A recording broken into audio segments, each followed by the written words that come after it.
동료를 멈추고 안식을 누리라. 동료를 멈추고 안식을 누리라라는 제목으로 하나님 말씀 증거하도록 하겠습니다. 하나님께서 출애굽을 하셨습니다. 출애굽을 하셨을 때의 목적은 광야가 아니죠. 그 믿음으로 홍해를 건너고 요단강을 건너고 이런 과정도 필요하지만 마지막 목적은 가나안입니다. 가나안에서 안식을 누리는 것. 그러니까 우리 창조할 때도 마찬가지죠. 그 첫째 날, 둘째 날, 셋째 날, 다섯째, 여섯째 날 창조하시고 일곱째 날 안식하셨다 그랬습니다. 그러니까 안식이 창조의 완성이다 이렇게 말할 수 있습니다. 안식에 관한 말씀을 제일 정확히 묘사해 주는 것이 우리 히브리서 이제 4장에 나와 있습니다. 성도의 목적은 안식에 있다라는 거예요. 근데 현실은 어떻습니까? 안식하지 못하고 맨날 흔들립니다. 말씀을 듣고도 요동치는 인생, 그 홍해 앞에서도 두려워서 요동치는 인생, 또 마실 물이 없는 마라 앞에서도 요동치는 인생, 또 시내산에서 모세가 좀 늦게 내려온다고 요동치는 인생. 이게 우리 이제 딜레마라는 거예요. 많은 사람들이 분명히 그 교회 다니고 신앙생활 한다 그러는데 계속해서 흔들림이 있고 요동함이 있다라는 것입니다. 그래서 오늘 정리를 해주고 있어요. 우리 신앙의 목적은 안식이고, 이 안식이 오는 길이 뭐냐? 왜 안식이 없냐? 믿음이 없기 때문이다. 이게 두 번째 얘기고, 믿음은 어디서부터 오느냐? 말씀에서부터 온다. 이게 딱 논리적인 순서입니다. 이 순서대로 한번 살펴보도록 하겠습니다. 첫 번째, 성도에게 안식이 목표고 안식이 와야 되는데, 그럼 안식이 뭐냐는 거예요. 우리 안식 그러면 안식일 그러니까 그냥 쉬는 거다 이렇게 단순하게만 생각을 합니다. 근데 이걸 좀 더 깊이 본다 그러면 안식이라는 것은 우리 창조에서도 나오죠. 완성입니다. 완성을 보고 기뻐하는 것. 다시 말해서 우리 신약 시대 같으면 메시아의 시대를 바라보면서 기뻐하고 즐거워하는 것. 그게 안식이라는 것입니다. 그래서 안식이라는 것은 단순히 놀고 먹자, 노동을 쉰다 그런 거라기보다는 우리 하나님의 나라, 그의 나라와 그의 의, 그걸 바라보고 이미 완성된 것을 바라보고 기뻐하는 것입니다. 즐거워하는 거라는 거예요. 그런 의미에서 마태복음 6장 보면은 성도의 삶이 염려하지 않는 삶이죠. 무엇을 먹을까, 무엇을 마실까, 무엇을 입을까 이런 거 염려하지 말라고. 그리고 너희는 먼저 그의 나라와 그의 의를 구하라. 이게 안식이에요. 하나님의 나라를 바라보고 기뻐하는 것입니다. 근데 우리 삶에서는 이것이 잘 안 되죠. 이유가 뭐예요? 불신의 거인들이 나타나가지고 우리를 뒤흔들어 버린다는 것입니다. 결국은 우리가 하나님의 나라를 바라보는 게 아니라 우리가 주님 바라보는 게 아니라 내 상황과 문제를 바라보고 뒤흔들리죠. 죽음 바라보고 병 바라보고 낮은 자존감 바라보고 용기 없음 이런 것 때문에 흔들린다는 것입니다. 결국 안식이란 건 뭐예요? 하나님을 바라보고 누리는 것입니다. 그래서 이걸 또 다른 말로 한다 그러면 안식에 제일 비슷한 말이 뭐냐면 지금 이 신약의 백성들에게 있어서는 예배입니다. 그 예배는 주일에 하는 일이 뭐예요? 쉬는 것만 하는 게 아니죠. 그 하나님께서 이루신 것을 바라보고 기뻐하는 겁니다. 그게 주일의 의미예요. 그래서 주님께서 하신 일들을 바라보고 기뻐하는 거. 우리 성교 갔다 오죠. 그럼 마지막에 우리 간증하지 않습니까? 그게 안식이에요. 하나님께서 우리에게 주신 능력, 이루신 열매들, 이루신 승리들 그걸 쭉 돌아보면서 하나님이 이루신 것들을 바라보고 막 기뻐하고 즐거워하고 이게 갔다 온 사람만 즐거워하는 게 아니라 모든 성도가 같이 공유하면서 기뻐하는 것. 그게 예배라는 거예요.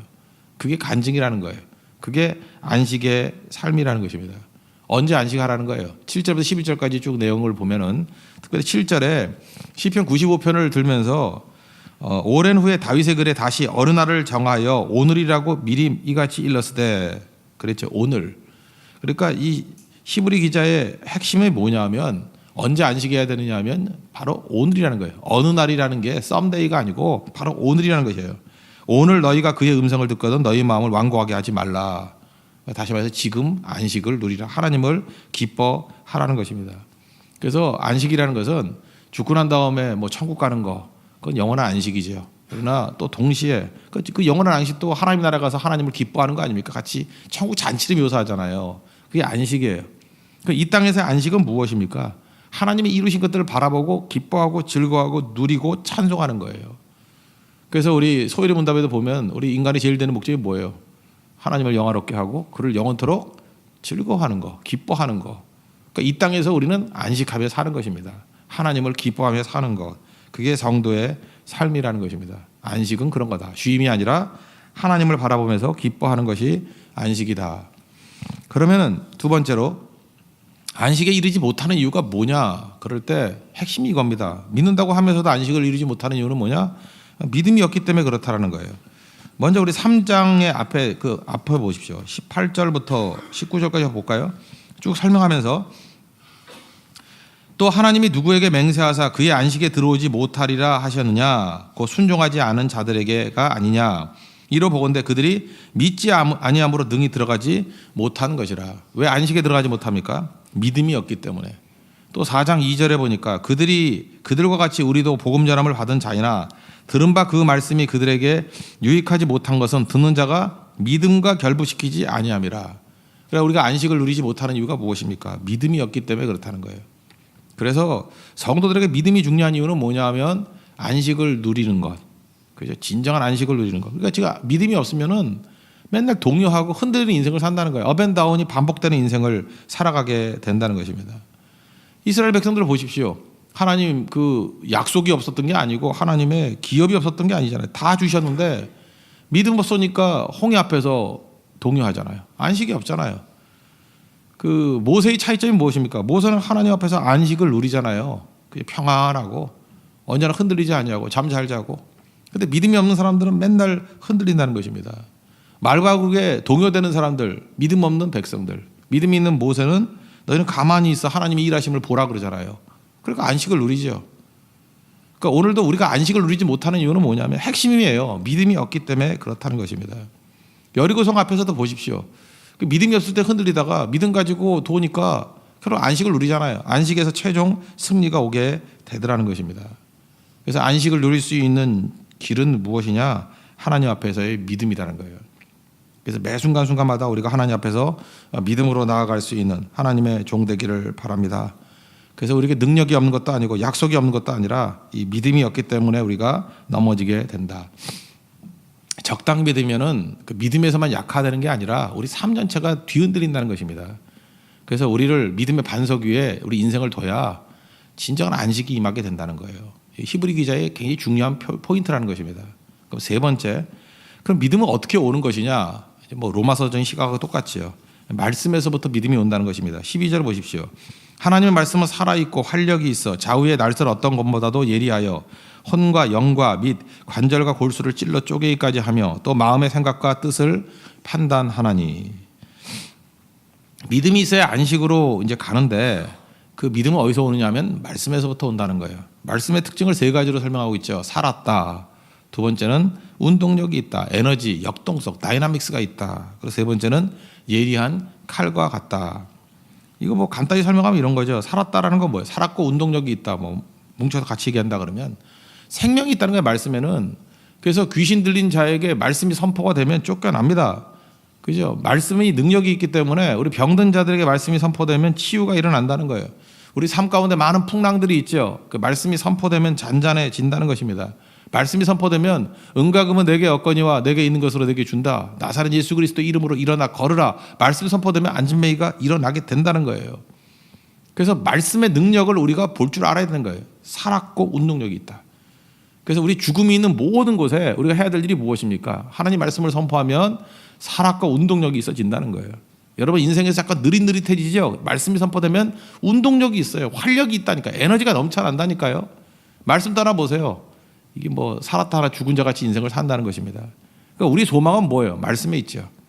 그래서 초대교회가 그렇게 다이나마키했던 이유가 무엇입니까? 하나예요. 말씀이 선포됐기 때문에 그래요. 말씀 이후에 역사가 벌어지잖아요.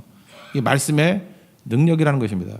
그래서 우리 가는 곳마다 말씀의 소망만 있다 그러면 생명을 느낄 수 있어요. 그래서 죽은 자들이 있을 때 할 일이 뭐예요? 에스겔의 환상과 같이 마른 뼈를 향해서 말씀 선포하면 돼요. 살아나요. 그죠? 우리 삶 가운데 운동력이 없고 이렇게 빌빌대는 인생들을 바라볼 때 우리가 해야 될 일이 무엇입니까? 말씀이 선포되면 에너지가 생기고 활력이 생기게 된다는 것입니다. 그게 오늘 성경이 우리에게 주시는 말씀이에요. 그러면 세 번째 이게 또 중요한 건데 날선 검과 같아서 혼과 영과 및 관절과 골수를 찔러 쪼개기까지 한다. 이건 무슨 뜻이냐면 이런 겁니다. 그 재물이 오면은 제사장이 하는 일이 뭐냐면 날카로운 칼이 있어요. 칼을 가지고 이 재물을 다 자릅니다. 다 잘라가지고 어떤 부분은 하나님께 드릴 부분이 있어요. 이렇게 드릴 부분, 하나님께 바치는 부분. 또 어떤 부분은 이게 잘라가지고 이렇게 같이 나눠 먹는 부분이 있어요. 그죠? 이렇게 화목제라 그래가지고 이렇게 같이 나눠 먹고 아니면 또 제사장이 가져가서 자기도 먹고 살아야 될 거 아니에요. 이렇게 가져갈 부분들. 또 어떤 부분들은 그 밖에 가가지고 불로 태워서 없애버려야 될 부분이 있다고요. 이런 것들을 다 쪼개는 걸 누가 하느냐 하면 제사장이 하죠. 그죠? 각을 뜬다 그러죠. 각을 뜬다고. 이거는 뭐 이스라엘 백성이라면 다 알고 있다라는 것입니다. 근데 이런 일을 누가 하느냐 하면 말씀이 한다는 거예요. 말씀이. 어제 어떤 자매가 저한테 질문했습니다. 뭐 설교할 때 그랬어요. 배우자는 내 뜻으로 고르면 안 되고 하나님의 뜻대로 고르는 거다. 이랬더니 다른 말씀은 다 잊어버려 그것만 기억이 나는 거예요. 그럼 뭐 어떻게 해야지 하나님의 뜻으로 고르는 겁니까? 이렇게 묻더라고요. 그래서 지금은 아니고 내가 그랬어요. 그죠? 세속적인 세계관이 바뀌고 하나님의 말씀이 완전히 지배하는 때가 되면 그게 보인다고. 그게 이 얘기하고 똑같은 거라고요. 하나님 말씀이 와가지고 혼과 영과 관절과 골수를 찔러 쪼개기까지 했다는 게 뭐냐면 지금 나는 그냥 살아있는 존재예요. 근데 내가 제물로 드려지죠. 그러면 내 안에 하나님께 드려져야 될 부분을 주님께서 갈라주셔요. 이거는 드릴 부분이야. 이 부분은 네가 이 삶에서 나눠야 될 부분이야. 사는 사람과. 이 부분은 버려야 돼. 나가서 태워서 버려야 되고 없애버려야 될 부분이야. 이런 것들이 하나님 말씀이 들어오면요 쫙 갈라지게 된다는 거예요. 그래서 구별이 가는 거죠. 구별이. 그래서 하나님 말씀이 들어오면 질서가 잡혀요. 그리고 참 묘한 게 뭐냐 하면 하나님께 드려야 될 부분은 철저히 드리고 나눠야 될 부분은 철저히 나누고 버려야 될 부분은 또 철저히 버리는 이걸 성령의 능력을 의지해서 행하는 자가 된다는 거예요. 이 말씀의 능력이에요. 근데 말씀의 능력이 들어가지 않으면은 이 엉뚱한 일, 들여서는 안 되는 거, 태워 버려야 될 거 잠깐 들인데, 그죠? 잠깐만 그런 걸로 쓰임 받으려고 그래요. 은사는 쓰임 받으려고 그러지 않고 악독한 걸로 잠깐 쓰임 받으려고 그래요. 그죠? 교회에서 설친다 그래요. 설친다는 게 뭐예요? 은사가 아니란 뜻이에요. 그건 태워 버려야 될 건데 그거 갖고 잠깐만 나선다는 거예요.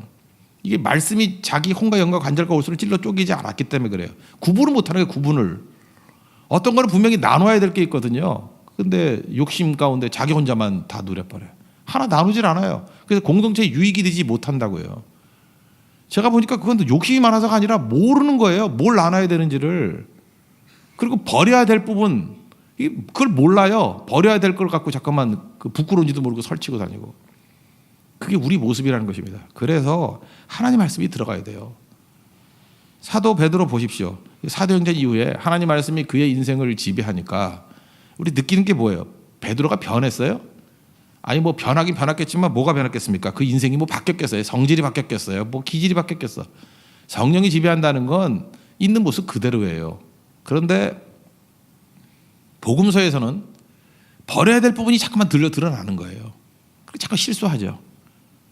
그런데 사도행전에 오면은 하나님께 버려야 될 부분은 다 버리고, 그죠? 교만했던 것은 겸손으로 허리를 동이라 뭐 베드로서에서 나오잖아요. 그런 것도 나오고 자기를 죽일 줄 알고, 그 다음에 자기의 그 적극성, 드려야 될 부분 철저히 드리고 또 나눠야 될 부분 또 나누고, 그런 것들이 구분이 되어진다는 것입니다. 그게 하나님의 말씀이 하는 일이라는 거예요. 그래서 이 말씀이 들어오면 믿음이 뭐예요? 우리를 살았고 살리는 능력이 있어요. 말씀을 통해서. 또 믿음이 뭐예요? 우리를 하여금 운동력이 있어. 에너지를 주는 거예요. 말씀은. 그게 믿음이에요. 그래서 믿음은 에너제틱해요. 그리고 또 말씀이 주는 믿음은 뭐예요? 구분할 줄 안다니까요. 이 분별력, 영적 분별력이 생긴다는 것입니다. 그래서 온전하게 된다는 거예요. 그게 히브리서 4장의 메시지라는 것입니다. 정리하면 우리 성도의 삶의 목적은 안식에 있습니다. 교회 나오고 뭐 출애굽하고 거기서 끝나는 게 아니라는 거예요. 목표는 안식에 있는데, 안식이 뭐예요? 하나님의 나라를 바라보고 기뻐하고 즐거워하는 거예요. 그래서 우리의 목적은 예배라 그러죠. 그 예배가 안식이기 때문에 그래요. 영원히 안식할 거리. 천국을 뭐라고 묘사해요? 예배하는 곳으로 묘사하잖아요. 왜 예배하는 것을 묘사하죠? 하나님과 함께 기뻐하는 곳이니까. 예배는 기쁨입니다. 근데 이 안식이 없는 이유가 뭐예요? 믿음이 없기 때문에 그렇다. 그래서 모든 걸 믿음으로 반응하면 다 안식에 이르게 된다는 거예요. 오늘도 요동하는 이유가 뭐냐? 믿음이 없기 때문에. 근데 이 믿음은 또 어디서 오느냐? 하나님의 말씀에서부터 온다는 거예요. 역순이죠. 그래서 출발이 무엇입니까? 무조건이 하나님 말씀에서 시작하는 거예요. 하루의 첫 시간도 말씀에서 시작하는 거예요. 말씀은 우리에게 살았고 생명을 줍니다. 운동력이 있고 활력을 줍니다. 그 다음 혼과 영과 관절과 골수를 찔러 쪼개게 한다. 분별력을 준다는 거예요. 이 말씀에서 오는 믿음이 진짜 믿음인데 이 믿음 가지고 살면은 세상에 있는 모든 거인들이 도전해 온다 할지라도 다 이기고 흔들리지 아니하는 하나님의 뜻과 하나님의 의를 구하는 진정한 하나님을 기뻐하는 예수 그리스도 안에서 기뻐하는 안식에 이르게 된다는 거예요. 우리의 목표가 안식이 되는, 안식은 완성입니다. 이 모든 것들 하나님께서 6일 동안 창조하신 것을 바라보고 하나님이 안식하셨죠. 보기에 좋더라. It is good, it is good. 그죠? 보기에 좋더라. 기뻐하시는 거. 그게 안식입니다. 오늘도 우리 삶 모든 부분에 있어서 무너졌던 모든 것들을 세우고 진정한 안식을 누리고 안식을 선포하고 안식을 전파하는 하나님의 거룩한 종 되기를 축원합니다. 예.